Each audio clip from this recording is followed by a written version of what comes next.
Hello students, today we will discuss about coordination compounds, nomenclature of coordination compounds।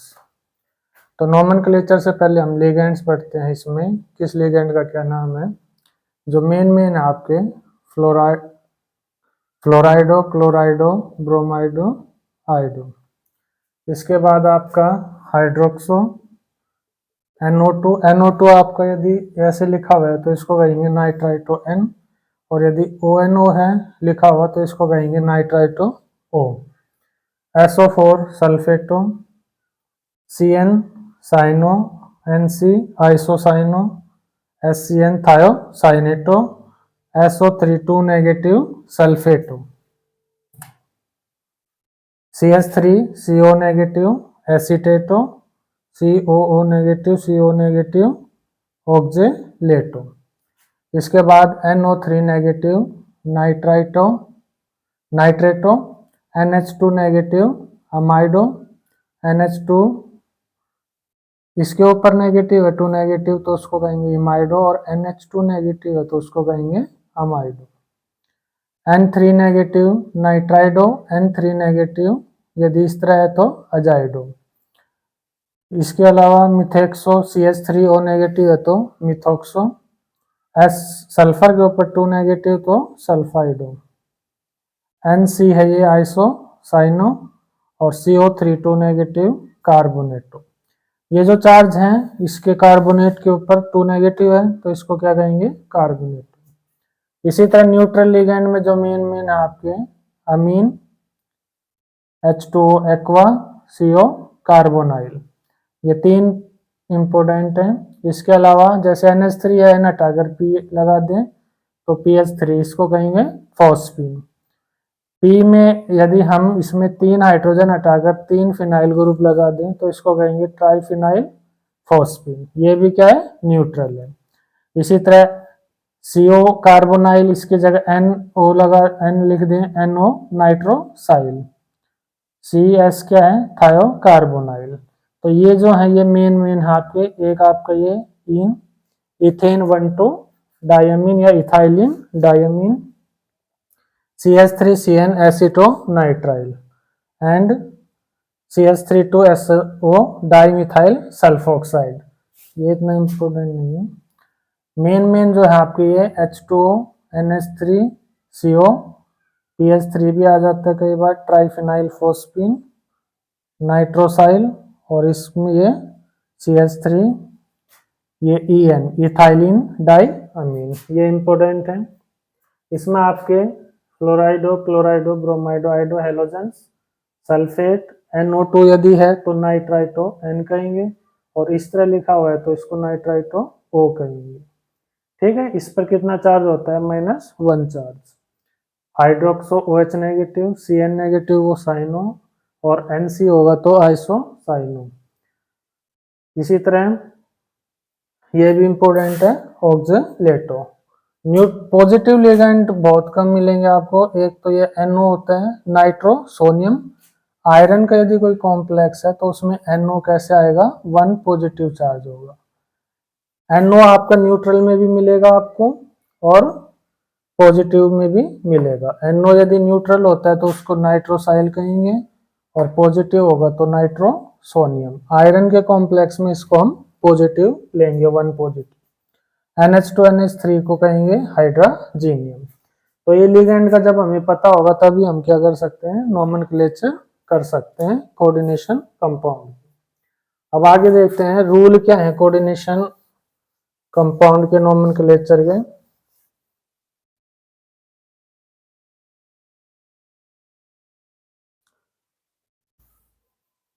तो first rule है जो आपका, सबसे पहले हम लिखेंगे first return positive part of complex and negative part है जो इज रिटर्न लास्ट। पहले हम पॉजिटिव पार्ट लिखेंगे कोऑर्डिनेशन कंपाउंड का, और नेगेटिव पार्ट है जो उसको हम क्या लिखेंगे लास्ट में लिखेंगे। इसके बाद सेकंड रूल है आपका, अभी पढ़ेंगे पॉजिटिव और नेगेटिव के बारे में। मोर देन, यदि एक से ज्यादा, more than one type of ligand, more than one type of ligands are present, then preference is given according to alphabetical order। यदि एक से ज्यादा लिगेंड है, एक से ज्यादा टाइप के लिगेंड है, तो हमें पहले किसको लिखना है, जो अल्फाबेटिकल ऑर्डर में पहले आता है। जैसे यहाँ पर मान लो Cl है और NH3 है, कोई कॉम्प्लेक्स है उसमें Cl भी लिगेंड और NH3 भी लिगेंड है, तो Cl आपको पता है क्या होता है, क्लोराइडो, और ये क्या है आपका अमीन। तो इसमें अल्फाबेटिकली कौन पहले आ रहा है, ए, तो इसका नोमेनक्लेचर करेंगे जब हम कंपाउंड का, तो अमीन है जो उसको पहले लिखा जाएगा। सेकंड रूल है आपका, जिस लिगेंड एक से ज्यादा है टाइप के, तो पहले अल्फाबेटिकल ऑर्डर में काम करेंगे। थर्ड रूल है आपका, जो यदि कोई एक ही पर्टिकुलर टाइप का लिगेंड है और वो एक से ज्यादा है, तो उसके लिए हम क्या लिखेंगे, if more than one ligand of same type, यानी एक ही तरह का लिगेंड है और एक से ज्यादा है। If more than one ligand of same type, then for दो के लिए क्या लिखेंगे, डाई, तीन के लिए ट्राई, चार के लिए टेट्रा, जब सिंपल लिगेंड है तो। और यदि कॉम्प्लेक्स लिगेंड है, if ligand is complex, if ligand is complex, then दो के लिए हम क्या लिखेंगे, 20, और तीन के लिए 30। यदि सिंपल है और एक से ज्यादा है, मान लो दो है तो उसके लिए डाई, तीन है तो ट्राई, चार है तो टेट्रा, पांच है तो पेंटा। और लिगेंड यदि कॉम्प्लेक्स है तो दो के लिए हम 20 लिखेंगे, तीन के लिए 30 लिखेंगे, और उसके बाद लिगेंड को लिखेंगे ब्रैकेट में। If ligand is complex then 2 20, दो के लिए हम 20 लिखेंगे, तीन के लिए 30 लिखेंगे, ठीक है। If ligand is complex then 2 4 20 and 3 4 30, and after that ligand is named inside the bracket। और हम लिगेंड को कहां पर लिखेंगे, उसके बाद 20 और 30 लिखने के बाद लिगेंड को हम ब्रैकेट के अंदर लिखेंगे।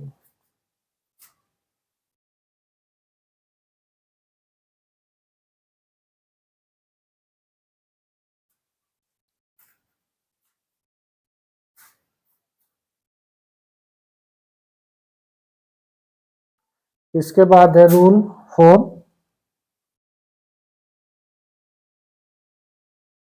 ये तीन रूल हो गए।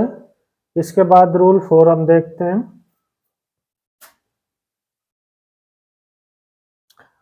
ऑक्सीडेशन स्टेट है जो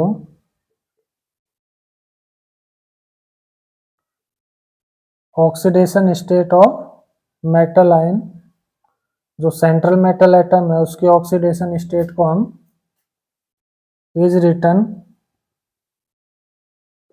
इन रोमन लेटर, रोमन में लिखना है, इनसाइड द ब्रैकेट। किसमें लिखना, हमें रोमन में लिखना है, और ब्रैकेट के अंदर लिखना है after the name of metal. Metal है जो, उसका नाम लिखने के बाद हमें ब्रैकेट के अंदर ऑक्सीडेशन स्टेट लिखना है मेटल का, ठीक है। एक रूल और है इसमें आपके। तो अभी तक हमने पढ़ा, ये फर्स्ट रूल क्या है, सबसे पहले पॉजिटिव पार्ट लिखना है, उसके बाद नेगेटिव। दूसरा रूल है कि लिगेंड एक से ज्यादा टाइप के हैं तो उसको अल्फाबेटिकल ऑर्डर में हमें लिखना है। तीसरा रूल, यदि एक से ज्यादा लिगेंड है सेम टाइप के, तो दो के लिए डाई, तीन के लिए ट्राई, चार के लिए टेट्रा, पांच के लिए पेंटा।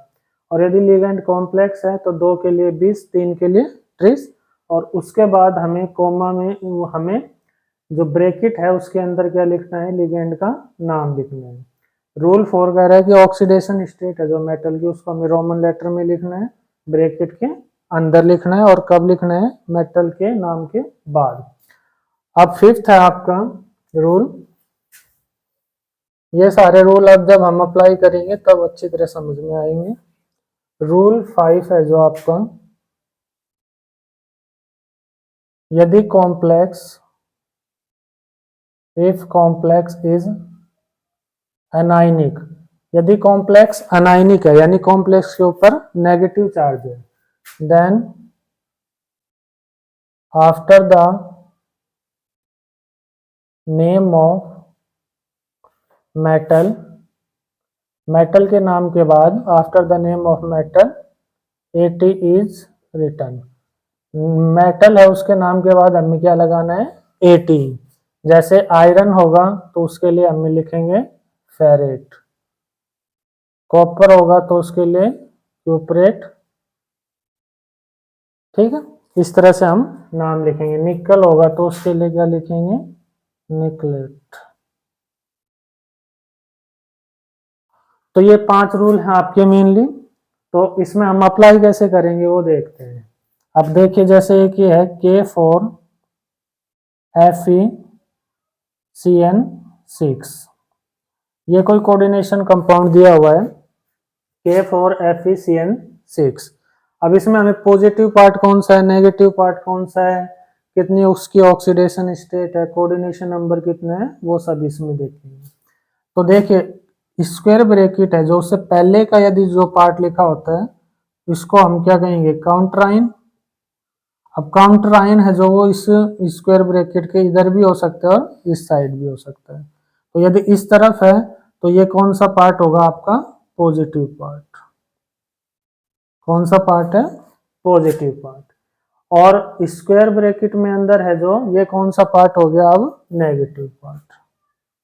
कौन सा पार्ट हो गया, नेगेटिव, ठीक है। तो सबसे पहले हमें पॉजिटिव पार्ट लिखना है। अब पॉजिटिव पार्ट लिखना है तो इसमें ये क्या है, पोटाशियम है। अब इसमें इसका नंबर नहीं लिखना है, कितना भी हो सकता है, ये केवल हमें इसका पार्ट है जो इसका नाम लिखना है। तो ये क्या हो गया, और पहला अक्षर क्या आएगा, कैपिटल, तो ये हो गया पोटाशियम। पोटाशियम हो गया। उसके बाद इसमें हमें आपको लिखना है लिगेंड का नाम। क्या लिखना है, लिगेंड। लिगेंड कौन सा है, साइनाइड। कितने हैं, 6 हैं। तो इसमें हम क्या लिखेंगे, हेक्सा, और लिगेंड क्या होगा, साइनो। तो क्या नाम हो गया इसका, पोटाशियम हेक्सा साइनो। उसके बाद मेटल लिखेंगे। मेटल कौन सा, यहाँ पर आयरन। आयरन है, पॉजिटिव है यहाँ पर ये पार्ट। तो ये जो कॉम्प्लेक्स है वो कैसा हो गया, ये टूटेगा। तो किस में टूटेगा, ये देखिए 4K positive plus FeCN6 4 negative. भाई 4K पॉजिटिव है तो इसके ऊपर कितना चार्ज आएगा, 4 नेगेटिव। तो कॉम्प्लेक्स कैसा है, ये अनायनिक कॉम्प्लेक्स है। और अनायनिक कॉम्प्लेक्स में मेटल के लास्ट में क्या लगाते हैं, AT। तो सबसे पहले हमें पॉजिटिव पार्ट लिखना है, उसके बाद लिगेंड का नाम लिखना है, कितने लिगेंड है नंबर से, और उसके बाद मेटल लिखना है, ठीक है। यदि अनायनिक है कॉम्प्लेक्स तो लास्ट में AT लगाएंगे। तो क्या बना ये, पोटाशियम हेक्सासाइनो। आयरन के लिए क्या लिखते हैं, फीरेट। अब इसकी ऑक्सीडेशन स्टेट, मेटल का नाम लिख दिया, अब ऑक्सीडेशन स्टेट लिखेंगे। ऑक्सीडेशन स्टेट देखो कैसे निकालेंगे, जो मेटल है उसको X मान लो। साइनाइड में कितना चार्ज होता है, 1 नेगेटिव चार्ज होता है, 6 साइनाइड है। साइनो ग्रुप कितने हैं, 6 है ना, तो कितना हो गया, X माइनस 6। अब इस कॉम्प्लेक्स के ऊपर कितना चार्ज है, -4, तो इक्वल टू -4। तो क्या आ जाएगा, x equal to -4 plus 6, s equal to 2। तो यानी जो मेटल आयन है उसकी ऑक्सीडेशन स्टेट कितनी है आपकी, 2। किसमें लिखना है हमें, रोमन में। तो यहाँ पर लिख देंगे F2। तो ये क्या हो गया, पोटाशियम हेक्सासाइनोफिरेट 2, ठीक है।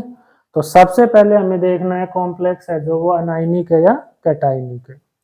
उसके बाद देखना है पॉजिटिव पार्ट है तो उसको हम पहले लिखेंगे और नेगेटिव पार्ट है उसको बाद में लिखेंगे। पॉजिटिव पार्ट में ये याद रखना है कि ये जो नंबर है इसको नहीं लिखना है, केवल इस मेटल है जो ये इसके नाम को लिखना है। तो यहाँ पर क्या आएगा, ये पोटाशियम हेक्सासाइनोफिरेट और उसके बाद ऑक्सीडेशन स्टेट 2। तो ये तो हो गया अनायनिक कॉम्प्लेक्स है जो उसका एग्जाम्पल। अब एक हम लेते हैं जो कैटायनिक कॉम्प्लेक्स है। मान लो हमने लिखा यहाँ पे,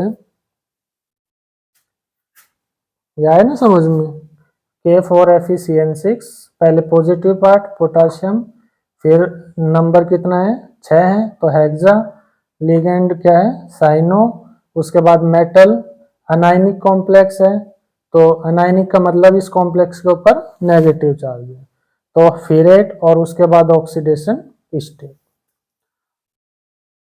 अब एक दूसरा एग्जांपल देखते हैं जो कैटायनिक कॉम्प्लेक्स है उसको कैसे लिखते हैं। मान लो ये है आपका CO En2Cl2 पॉजिटिव। अब ये कॉम्प्लेक्स कैसा है, कैटायनिक कॉम्प्लेक्स है क्योंकि इसके ऊपर कैसा चार्ज है, पॉजिटिव चार्ज है। तो अब हमें पॉजिटिव पार्ट ही लेना है, नेगेटिव इसमें पार्ट है ही नहीं तो पॉजिटिव पार्ट को लिखेंगे। तो सबसे पहले हम क्या लिखेंगे, लिगेंड लिखेंगे। सबसे पहले क्या लिखना होता है, लिगेंड। तो इसमें दो लिगेंड है, एक तो आपका इथेन 1,2 डायमीन या इथाइलिन डायमीन और एक का आपका क्या है Cl क्लोराइड। तो अल्फाबेटिकली कौन पहले आता है। अब इसमें ये नहीं देखना है कि ये 20 देखोगे आप 20 ये बी पहले आता है और क्लोराइडो है ये सी बाद में आता है, ये नहीं देखना है, हमें नंबर नहीं देखना है 20 2 है या 3 है, हमें देखना है लिगेंड का नाम क्या है। तो लिगेंड का नाम क्या है, इथाइलिन डायमीन। तो इथाइलिन डायमीन है जो इथाइलिन डायमीन, तो इथाइलिन डायमीन में ई पहले ई आ रहा है और क्लोराइडो में सी आ रहा है। ठीक है, क्लोराइडो में सी आ रहा है और इसमें ई आ रहा है तो सी पहले आता है अल्फाबेटिकली, तो हम किसको लिखेंगे पहले, Cl को लिखेंगे। कितने हैं यहाँ पर देखिए, Cl कितने हैं आपके, 2 हैं। तो यहाँ पर हम लिखेंगे डाई क्लोराइडो। ठीक है, डाई क्लोराइडो। अब उसके बाद देखिए ये जो लिगेंड है कॉम्प्लेक्स लिगेंड है। अब कॉम्प्लेक्स लिगेंड के लिए हमने क्या बताया था कि 2 है तो उसके लिए 20, 3 है तो 30। तो यहाँ पर 2 है तो इसके लिए हमें क्या लिखना पड़ेगा 20। उसके बाद बताया था जो लिगेंड है उसका नाम हमें कहाँ पर रखना है, ब्रैकेट के अंदर रखना है। तो 20 यहाँ पर इसका नाम हो गया इथाइलिन 1,2 इथाइलिन 1,2 डायमीन और यहाँ पर ये बंद करना है, ब्रैकेट बंद हो गया। सबसे पहले अल्फाबेटिकली देखेंगे, क्लोराइडो पहले आता है सी, तो यहाँ पर डाइक्लोराइडो, उसके बाद 20, फिर लिगेंड का नाम ब्रैकेट के अंदर इथेन 1,2 डायमीन। उसके बाद फिर मेटल कौन सा है यहाँ पर, कोबाल्ट। अब यहाँ पर 18 नहीं लगाएंगे, क्यों नहीं लगाएंगे, क्योंकि ये कैसा कॉम्प्लेक्स है, पॉजिटिव यानी कैटायनिक कॉम्प्लेक्स है कोबाल्ट। और उसके बाद ऑक्सीडेशन स्टेट देखेंगे तो En कैसा बताया था लिगेंड, न्यूट्रल है, कोई चार्ज नहीं है इसके ऊपर, और Cl के ऊपर कैसा चार्ज होता है -1। तो यहाँ पर कितना हो गया, 2 क्लोराइड है तो इसको X मान लो, मेटल को X, Cl के ऊपर कितना चार्ज होता है -1। तो यहाँ पर ये X हो गया, एक क्लोराइड के ऊपर 1 नेगेटिव चार्ज, 2 के ऊपर 2, तो X -2 ये न्यूट्रल हो गया और पॉजिटिव चार्ज कितना आएगा +1, पूरे कॉम्प्लेक्स के ऊपर चार्ज कितना है +1। तो X क्या आ जाएगा +1 और +2 कितना आ जाएगा +3। तो यहाँ पर ऑक्सीडेशन स्टेट क्या हो गया आपकी 3। तो ये क्या नाम हो जाएगा, डाइक्लोराइडो 20 इथाइलिन 1,2 डायमीन कोबाल्ट 3। तो दोनों देख लिया हमने, पॉजिटिव कॉम्प्लेक्स भी और अनायनिक कॉम्प्लेक्स नेगेटिव कॉम्प्लेक्स भी। तो अनायनिक कॉम्प्लेक्स में तो सबसे पहले हमें पॉजिटिव पार्ट लिखना है, फिर लिगेंड का नाम लिखना है, फिर मेटल लिखना है और फिर ऑक्सीडेशन स्टेट लिखना है। ठीक है, यहाँ पर एक जो कैटायनिक आएगा कॉम्प्लेक्स, उसमें हमें लिगेंड लिखने हैं पहले, ठीक है, उसके बाद मेटल लिखना है और उसके बाद उसकी ऑक्सीडेशन स्टेट लिखनी है। ठीक है, तो इस तरह से यहाँ पर क्या हो गया, कोऑर्डिनेशन कंपाउंड की नोमेनक्लेचर हम कर सकते हैं। थैंक यू, आगे पढ़ेंगे। वैलेंस बॉन्ड थ्योरी है, इसमें वर्नर थ्योरी है और आपकी कोऑर्डिनेशन थ्योरी है, तो उसके बारे में हम नेक्स्ट चैप्टर में पढ़ेंगे। Thank you.